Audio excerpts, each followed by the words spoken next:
नमस्कार दोस्तों, कैसे हो आप लोग। आपका जॉब वाला भाई फिर से आपके लिए एक न्यू रिक्रूटमेंट लेकर आया है जो कि आता है एनआईसीएल की तरफ से। दोस्तों, एनआईसीएल यानी कि नेशनल इंश्योरेंस कंपनी लिमिटेड, ये एक बहुत ही बड़ी नेशनल इंश्योरेंस कंपनी है जिसके अंदर बहुत सारे वैकेंसीज अभी निकल के आ चुकी हैं। इसके अंदर अगर आपकी जॉब लग जाती है तो आप पर मंथली 80,000 से भी ऊपर कमा सकते हो। अच्छा खासा आपका पैकेज लगने वाला है। प्लस इसकी इन कंपनियों की तरफ से आपको अच्छा खासा बेनिफिट भी मिलेगा, पीएफ, इंश्योरेंस, बहुत सारे बेनिफिट आपको इनकी तरफ से मिलने वाले हैं। तो सब कुछ जिन जानकारी हम डिटेल में देखेंगे, सैलरी भी देखेंगे, आपको यहाँ पर कौन कौन से एग्जाम देनी पड़ेगी, इंटरव्यू कैसा मतलब किस तरह से होगा, सब कुछ देखेंगे। बस आपको इस वीडियो को पूरा देखना है। वीडियो को लाइक, चैनल को सब्सक्राइब और दोस्तों के साथ शेयर जरूर करना है। तो चलिए आप शुरू करते हैं। सबसे पहले हम देखेंगे इस नोटिफिकेशन के अंदर। दोस्तों, सबसे पहले मैं आपको बता दूं कि ये एनआईसीएल की ऑफिशियल नोटिफिकेशन है। कैसे में आपको मिलेगी वो भी मैं आपको लास्ट में बता दूंगा। सबसे पहले देखते हैं कि यहाँ पे जो इम्पोर्टेंट डेट्स है उनके बारे में। 2 जनवरी से लेकर 22 जनवरी तक ये इनका जो अप्लाई का प्रोसेस है शुरू रहेगा। तो 2 जनवरी तो कल ही हो गई। आज 3 जनवरी है, तो आपके पास बस 20 से 19 दिन ही बचे हैं। उससे उसके अंदर आपको इस जॉब के लिए अप्लाई कर लेना है। उसके बाद आप इस जॉब के लिए अप्लाई नहीं कर पाओगे। अब यहाँ पर देख सकते हो कि 2 जनवरी से लेकर 22 जनवरी के अंदर आपको जो एप्लीकेशन फीस है वो आपको पे करनी है। मतलब सेम ही डेट है एप्लीकेशन फीस पे करने के लिए। तो इसे भी आप अच्छे से ध्यान दे देना। ये इम्पोर्टेंट डेट्स तो आपको अच्छे से पढ़नी है और इसी के अंदर आपको इस जॉब के लिए अप्लाई कर देना है। अब देखते हैं जो भी वैकेंसीज हैं उसके अंदर कौन कौन सी पोस्ट के ऊपर आप अप्लाई कर सकते हो। तो यहाँ पर देखिए दोस्तों, वैकेंसीज यहाँ पे बहुत सारी वैकेंसीज निकल के आ चुकी है। जिसमें से जो पोस्ट है वो है, सबसे पहली पोस्ट है डॉक्टर की। दोस्तों, डॉक्टर की पोस्ट है। यहाँ पर कुल मिलाकर डॉक्टर के 28 पोस्ट यहाँ पे निकल के आ चुकी है। जो लीगल है उसकी 20 पोस्ट है, जो फाइनेंस है उसकी 30 पोस्ट है, जो एक्चुरियल है इसकी 2 पोस्ट है, जो इंफॉर्मेशन टेक्नोलॉजी है उसकी 20 पोस्ट है, जो ऑटोमोबाइल इंजीनियर्स होते हैं उनकी 20 पोस्ट है, जो हिंदी राज्य भाषा ऑफिसर होता है उसकी 22 पोस्ट यहाँ पर मौजूद है। इन सभी पोस्ट के अंदर, इन सभी पोस्ट को कुल मिलाकर जितने भी पोस्ट होती है इन सभी पोस्ट को कास्ट के हिसाब से डिवाइड किया गया है। आप यहाँ पर देख सकते हैं कि एससी, ओबीसी, एसटी, ईडब्ल्यूएस वालों के लिए कितनी कितनी पोस्ट रखी गई है। इनको आप अच्छे से यहाँ पे पढ़ लीजिएगा। थोड़ा सा नीचे आने के बाद जनरलिस्ट और बैकलॉग, इन दो सेक्शन को इन्होंने अलग अलग किया है। जहाँ पर जनरलिस्ट के अंदर 130 पोस्ट रखी गई है, जिसको अलग अलग कास्ट के हिसाब से डिवाइड किया गया है, और बैकलॉग के लिए 2 पोस्ट यहाँ पर रखी गई है। तो इसे आप कास्ट के हिसाब से है, मतलब आप इसे आसानी से समझ पाएंगे। तो चलिए थोड़ा सा नीचे चल के देखते हैं कि हमें और क्या चीज़ें इसके अंदर देखने को मिलती है। तो नेशनलिटी यहाँ पर हमें देखने को मिलती है। नेशनलिटी आपकी इंडियन सिटीजन आप यहाँ पर होनी चाहिए। ये subject of Bhutan, subject of Nepal, ये बहुत सारी चीज़ें हैं यहाँ पर। अगर आपने किसी दूसरे देश से इंडिया के अंदर माइग्रेट किया है तो भी आपको बहुत सारे यहाँ पे डॉक्यूमेंट वगैरह सबमिट करने पड़ेंगे। तो ये सारा यहाँ पर दिया गया है, तो इसे आप अच्छे से पढ़ लीजिएगा ताकि आपको आगे जाके कोई भी दिक्कत का सामना ना करना पड़े। यहाँ पर देखिए, सबसे ज़रूरी बात कि आपकी यहाँ पे सैलरी कितनी रहेगी। सैलरी दोस्तों देखिए, जो बेसिक पे स्केल है वो आपका 50,000 यहाँ पर रहने वाला है। यहाँ पर आप देख सकते हैं बेसिक पे स्केल आपका 50,925 रुपये रहेगा। और जो स्केल रहेगा सैलरी का वो रहेगा आपका 50,925 रुपये से लेकर 96,765 तक। और जो अप्रोक्सीमेटली आपकी जो मंथली इनकम होगी वो 85,000 तक आपकी यहाँ पे होने वाली है। और अगर हम थोड़ा सा आगे जाके इसकी बात करें कि यहाँ पर आपको कौन कौन सी फैसिलिटी मिलेगी अगर आपका सिलेक्शन यहाँ पे हो जाता है, तो यहाँ पे और ज़्यादा आपको बेनिफिट्स इनकी तरफ से मिल जाते हैं। इतनी बड़ी कंपनी है तो आपको और भी ज़्यादा बेनिफिट्स ये आपको प्रोवाइड करने वाली है। जैसे कि PF, RDA, pension, medical benefits, group personal accident insurance. तो बहुत सारी ऐसी और भी सुविधाएं हैं जिनकी जो इनकी तरफ से आपको दी जाती हैं। तो ये रहा, ये 4 नंबर का है। यहाँ पर आप बेनिफिट्स के सेक्शन में सैलरी कितनी मिलेगी इसे आप डिटेल में पढ़ पाओगे। पीडीएफ आपको कैसे मिलेगा ये भी मैं आपको लास्ट में बता दूंगा कि आपको पीडीएफ कहाँ से मिलेगा। सबसे ज़रूरी बात कि इन पोस्ट के लिए आपका जो एजुकेशन क्वालिफिकेशन है वो कितना होना चाहिए। तो सबसे ज़रूरी बात दोस्तों कि एजुकेशन क्वालिफिकेशन का हम बाद में बात करेंगे, लेकिन यहाँ पे इस डेट के ऊपर आपको पहले ध्यान देना पड़ेगा। जो भी आपको नीचे एजुकेशन क्वालिफिकेशन बताया जाएगा, जिसका भी आपको सर्टिफिकेट मांगा जाएगा, उस सर्टिफिकेट के ऊपर आपको 1/12/2023 से पहले की डेट आपको उस सर्टिफिकेट के ऊपर होनी चाहिए। तभी आप यहाँ पर क्वालिफाई कर पाओगे इन सभी पोस्ट के लिए। यहाँ पर भी देख सकते हैं आप, कैंडिडेट शुड प्रोसेस का certificate in passing the qualifying examination as. यहाँ पर देखिए 1/12/2023 इससे पहले के सभी सर्टिफिकेट आपके पास होने चाहिए, चाहे वो कौन से भी हो। यहाँ पर जो भी दिए गए हैं तो इनके ऊपर आपको इससे पहले के ही डेट मांगी गई है। अब देखते हैं कौन सी पोस्ट के लिए कौन से यहाँ पर डिग्री या कितना क्वालिफिकेशन आपको मांगा गया है। सबसे पहली पोस्ट है यहाँ पर दोस्तों डॉक्टर एमबीबीएस की, जिसके लिए आपका जो क्वालिफिकेशन है वो एक तो एमबीबीएस या तो एमडी या तो एमएस और पीजी मेडिकल डिग्री आपके पास होनी चाहिए किसी भी यूनिवर्सिटीज की। तो ये आपके पास होना ज़रूरी है। तो लीगल है, इसके अंदर आपके पास graduate and post graduate in law, ये दोनों डिग्रियां आपके पास होना बहुत ज़रूरी है। तीसरा है फाइनेंस का पोस्ट। अब फाइनेंस की पोस्ट के अंदर आपके पास जो डिग्रियां या फिर कोर्सेस आपने किए हुए चाहिए, वो है सबसे पहला है वो है चार्टर्ड अकाउंट का, यानी कि जिसे हम सीए कहते हैं, सीए कॉस्ट अकाउंटेंट का जिसे हम कहते हैं आईसीडब्ल्यूए। और इसके अंदर बीकॉम या एमकॉम आपने किया हुआ होना चाहिए। अब जो चौथी पोस्ट है वो है एक्चुरियल की। इसके अंदर आपका, अगर आपने बैचलर किया है या फिर मास्टर डिग्री इन स्टैटिस्टिक के अंदर आपका हुआ है, मैथमेटिक्स एक्चुरियल साइंस ऑफ और एनी अदर यहाँ पे डिसिप्लिन वगैरह बहुत सारी चीज़ें हैं, इसे आप पढ़ लीजिएगा। लेकिन यहाँ पे और एक चीज़ मैं आपको यहाँ पे दिखा दूँ कि यहाँ पे देखिए लीगल, इसके लिए क्या मांगा गया है, ग्रेजुएट और पोस्ट ग्रेजुएट इन लॉ। लेकिन इसके नीचे और एक चीज दी गई है, for the university at last 60% marks आपको होने चाहिए, कम से कम आपके पास 60% मार्क्स आपको ये ऊपर की डिग्री में होने चाहिए। यहाँ पे भी B com M com chartered accountant कौन सी भी डिग्री ले लो, यहाँ पर भी आपको कम से कम 60% मार्क्स आपके पास होने चाहिए। सभी के लिए यहाँ पर इन्होंने 60% का क्राइटेरिया रखा गया है, सभी के लिए, सभी डिग्रियों के लिए, सभी पोस्ट के लिए जो भी डिग्री मांगी गई है सभी के लिए कम से कम आपका यहाँ पर जो है वो 60% होना चाहिए। और ये रहा कम से कम। और अगर आप एससी और एसटी कास्ट से बिलोंग करते हो तो आपको यहाँ पर 5% का रिलैक्सेशन भी दिया गया है। और ये भी हर एक पोस्ट के लिए है, डॉक्टर हो या लीगल हो या फाइनेंस हो या एक्चुरियल हो, सभी कास्ट के लिए आप यहाँ पर देख सकते हो कि 55% यानी कि 5% का आपको यहाँ पर परसेंटेज का रिलैक्सेशन दिया गया है। और ये रिलैक्सेशन बस एससी और एसटी वालों के लिए ही है। अब यहाँ पर देखिए, हम यहाँ पर auto information technology BE BTech ME MTech computer science information technology MCA, अब इसके अंदर भी आपको कम से कम 16% आपके होने चाहिए इंफॉर्मेशन टेक्नोलॉजी के अंदर।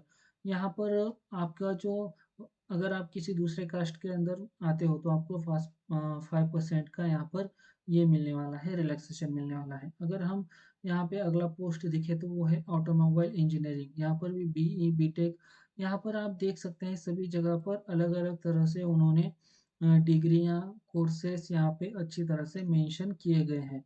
तो आप इन्हें अच्छे तरह से समय निकाल के पढ़िए ताकि आपको पता चले कि आपने कौन सा कोर्स किया है और आपको कौन से जॉब पोस्ट आपके लिए सूटेबल है और कौन सी जॉब पोस्ट के लिए आपको अप्लाई करना चाहिए। तो चलिए बढ़ते हैं हमारे अगले पॉइंट की तरफ। तो दोस्तों हमारा जो अगला पॉइंट है वो है एज।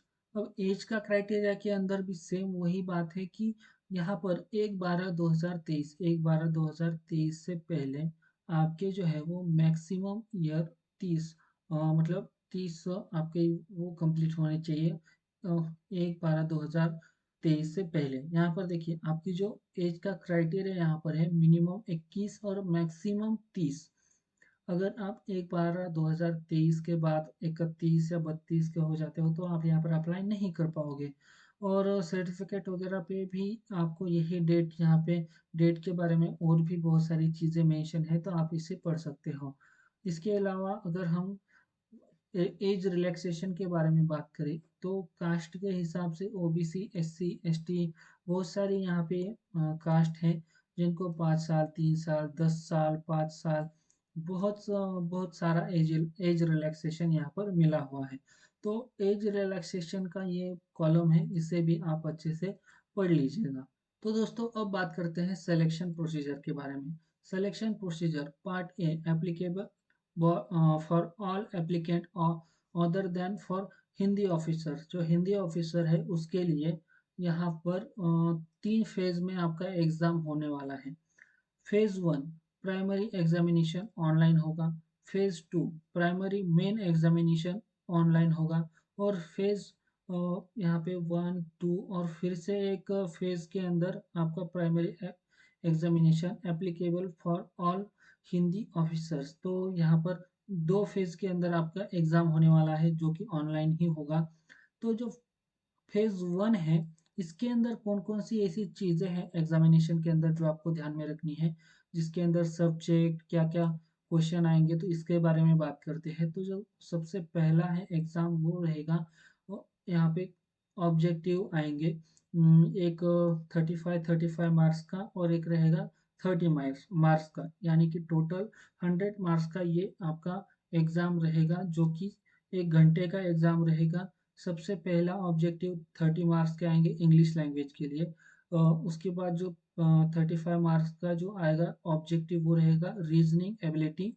और जो आखिर का इंग्लिश एंड हिंदी, इसके अंदर आपको 20 मिनट के अंदर ये सॉल्व करना पड़ेगा। 35 मार्क्स के लिए वो रहेगा एप्टीट्यूड, ये रहेगा। तो ऐसे तीन तरह के सब्जेक्ट के अंदर आपको 30 35 और 35 इस तरह से 100 मार्क्स का आपका ये पेपर रहने वाला है। ये रहेगा आपका फेज 1। जब फेज 1 को आप क्लियर कर लेते हो जिसका 100 मार्क का होता है, तो उसके बाद आपका जो फेज 2 है वो रहेगा 250 मार्क्स का, यानी कि 250 मार्क्स का आपका ये फेज 2 का एग्जाम रहेगा। जिसके अंदर जो सबसे पहला यहाँ पर ये दे है सेक्शन सेक्शन ऑफ मतलब क्वेश्चन का जो सब्जेक्ट है वो है टेस्ट ऑफ रीजनिंग। ये यहाँ पे ऑब्जेक्टिव आएंगे 50 मार्क्स के लिए और 50 क्वेश्चन। 50 मार्क्स के लिए 50 क्वेश्चन ये इंग्लिश और हिंदी में होंगे, जिसके लिए आपको 40 मिनट मिलेंगे। टेस्ट ऑफ इंग्लिश लैंग्वेज जो कि ऑब्जेक्टिव 50 मार्क्स के लिए 50 क्वेश्चन आएंगे जो कि सिर्फ इंग्लिश में ही होंगे और इसके लिए भी आपको 40 मिनट ही मिलेंगे। इसी तरह से general awareness computer knowledge quantitative aptitude सब कुछ आपको यहाँ पर दिया गया है और सेम समय है। यहाँ पे आपको यहाँ पर बस मार्क्स बढ़ गए हैं और आपको यहाँ पे पेपर जो है वो समय भी 3 घंटे का समय आपको कर दिया गया है।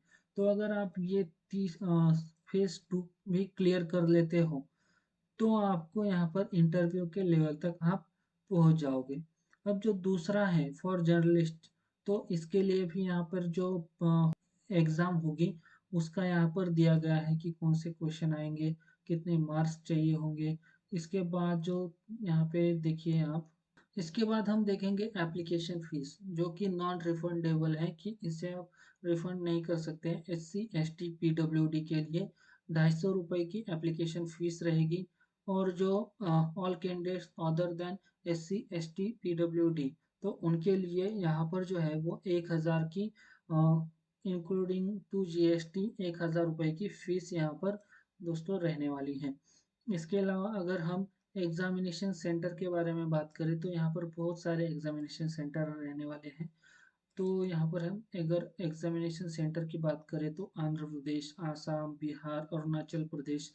अब अगर यहाँ पे स्टेट है और उसके अंदर ये सेंटर है, आंध्र प्रदेश के अंदर विजयवाड़ा, आसाम के अंदर गुवाहाटी, इसके बाद बिहार के अंदर पटना गया, भागलपुर, चंडीगढ़, हरियाणा, कर्नाटका, केरला, महाराष्ट्र में देखिए मुंबई, नवी मुंबई, ठाणे, नागपुर, पुणे, छत्रपति संभाजीनगर, नासिक, बहुत सारे यहाँ पे मतलब लगभग सभी स्टेट के अंदर सभी स्टेट इन्होंने उठाए हैं और सभी स्टेट के अंदर 3 से 4 3 2 1 इस तरह से जो सेंटर है वो सिलेक्ट किए हुए हैं। तो आपको जल्दी से जल्दी यहाँ पर अपना जो फॉर्म है वो फिलअप करके यहाँ पर अप्लाई कर देना है। अगर हम यहाँ पर एप्लीकेशन के जो प्रोसीजर देखें कि आपको आखिर यहाँ पर एप्लीकेशन कैसे करना है, तो आपको इनकी ऑफिशियल साइट के ऊपर जाना है, अप्लाई ऑनलाइन के बटन पर क्लिक करना है, क्लिक हियर तो न्यू रजिस्ट्रेशन के ऊपर क्लिक करके आपके जितने भी फॉर्म हैं, मतलब कि जितने भी डॉक्यूमेंट हैं, सभी को यहाँ पर सबमिट कर लेना है और आपका फीस वगैरह पे करके यहाँ पर बस सब रजिस्ट्रेशन कंप्लीट करना है। आपका जो फॉर्म है वो सबमिट हो जाएगा। फिर भी दोस्तों वीडियो को ख़त्म करने से पहले मैं आपको कुछ चीज़ें बता दूं। यहाँ पर मैंने आपको ये पूरा ये जो 36 पेजेस का पीडीएफ सुना दिया सिर्फ 17 मिनट में, तो आपको नहीं लगता कि ये 36 पेजेस का पेज जो भी ये पीडीएफ है वो ख़त्म किया जा सकता है? बिल्कुल नहीं। तो आपको क्या करना है, इसे अच्छे से समय निकाल के पूरा का पूरा पढ़ लेना है, ताकि आपको पता चल सके कि ऐसे इसमें कौन कौन सी चीज़ें हैं जो कि आपके काम में आ सकती हैं, कौन से डॉक्यूमेंट है, किस तरह से आपको फॉर्म फिलअप करना है, साइन किस तरह से करना है, क्योंकि बहुत सारे ऐसे स्टूडेंट होते हैं जिनका तो फॉर्म ही रिजेक्ट हो जाता है। एग्ज़ाम वगैरह की बात ही वो तो अलग ही रह गया, उनका फॉर्म ही रिजेक्ट किया जाता है। तो उसके लिए आपको किस तरह से फॉर्म फिलअप करना पड़ेगा, सारी चीज़ें कैसे भरनी पड़ेगी, तो ये सब आपको अच्छे से ध्यान में रखते हुए ये पहले पीडीएफ अच्छे से पढ़ लीजिएगा। पीडीएफ आपको कहाँ पर मिलेगा, तो चलिए पीडीएफ कहाँ पर मिलेगा वो भी बता देता हूँ। सबसे पहले आपको डिस्क्रिप्शन में दी हुई लिंक के ऊपर क्लिक करना है। जैसे ही आप डिस्क्रिप्शन में दी हुई लिंक के ऊपर क्लिक करोगे तो आप आओगे इस वाले पेज के ऊपर। ये देख सकते हो आप, इस वाले पेज के ऊपर आप आ जाओगे, जहाँ पर आपको दो लिंक मिलेगी ऑफिशियल नोटिफिकेशन की। यहाँ पे अगर ये लिंक काम नहीं करती तो इसके ऊपर आप क्लिक करके डाउनलोड कर सकते हो। दोनों में से किसी भी एक लिंक के ऊपर क्लिक करके इस नोटिफिकेशन को डाउनलोड कर लीजिएगा। और ऑफिशियल इनकी जो ऑफिशियल वेबसाइट है वो तो आपको यहाँ पर दी गई ही है ऊपर ही, या फिर मैं आपको यहाँ पर ऑफिशियल वेबसाइट जो है इनकी उसकी लिंक यहाँ पर अपडेट कर दूंगा। तो दोस्तों वीडियो बहुत बड़ा हो चुका है, इस वीडियो में इतना ही। उम्मीद करता हूँ मैंने आपको जो भी बताया वो सब आपको समझ में आ गया होगा। अगर वीडियो अच्छा लगा तो वीडियो को लाइक और चैनल को सब्सक्राइब जरूर कीजिए। मिलते हैं अगले वीडियो में एक न्यू जॉब वैकेंसी के साथ, तब तक के लिए जय हिंद, वंदे मातरम।